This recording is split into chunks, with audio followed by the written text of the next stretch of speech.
so what actually makes up a diamond blade? Great place to start. A diamond blade has a few key components. The steel core. This is the main disc, rigid, flat, and perfectly balanced to spin properly. The segments. These are the working parts that contain industrial diamonds. The bond. The metal matrix that holds the diamonds in place. More on this later. It's the real performance driver. The arbor. The center hole that fits onto the saw. The gullets. Those slots between the segments help with cooling and debris removal. So it's not just a blade. There's engineering in every part? Exactly. And now that you understand the anatomy, let's talk about the golden rule for diamond blades. The key principle for choosing the right blade for the job. This is the most important rule, and also the most commonly mistaken. Use a hard bond to cut soft material, and use a soft bond to cut hard material. And I repeat, hard bond for soft material and soft bond for hard material. To understand this golden rule, you need to know both the hardness of the material you're cutting and the type of bond that holds the diamonds in place. Let's start with the different materials. As you know, diamond blades can be used on a variety of materials, such as concrete, asphalt, metal, and more. Each of these materials has different hardness levels depending on the aggregate content, which is the mix of stones or particles inside the material. Here is a general idea of material hardness that you need to understand. This is the most common place people make mistakes, not asking themselves, what am I cutting? Here's some examples of hard materials. Reinforced concrete, commonly found in parking garages and commercial buildings. Granite, usually used in kitchens and bathrooms. Porcelain, often found being used in interior flooring projects. Now, let's talk about what materials would be commonly considered the medium zone. Cured concrete like sidewalks and basement slabs. Roof tiles, the type of roofing you usually see on a home in the southwest region of the United States. Brick, the red clay you often see in fireplaces or walls of a building. Now, here are some examples of what would be considered a soft material. Asphalt, usually used in roads and driveways. Green concrete, which is concrete poured in the past 24 hours.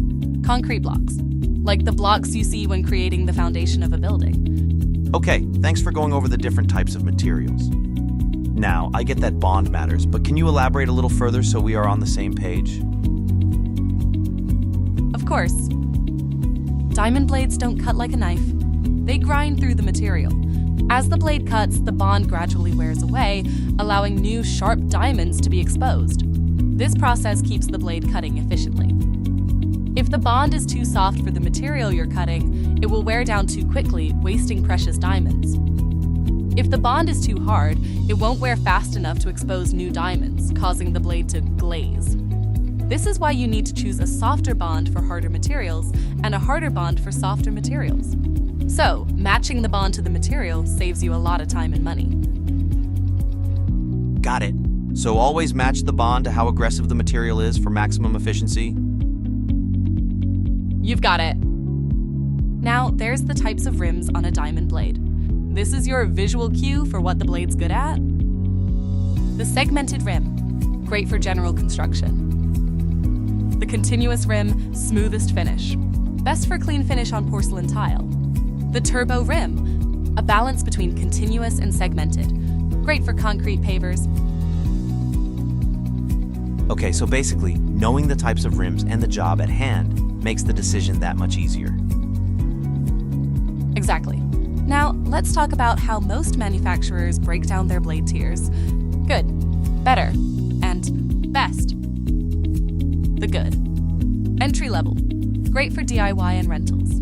Lower cost, shorter life. The better. Mid-range. Best value for semi-frequent users. The best. Pro grade. Longest life, lowest cost per foot. Okay, good, better, best. Got it. Now, let me give you a quick pro tip. Always match the blade's maximum RPM to the saw's RPM rating. It's commonly printed on the blade.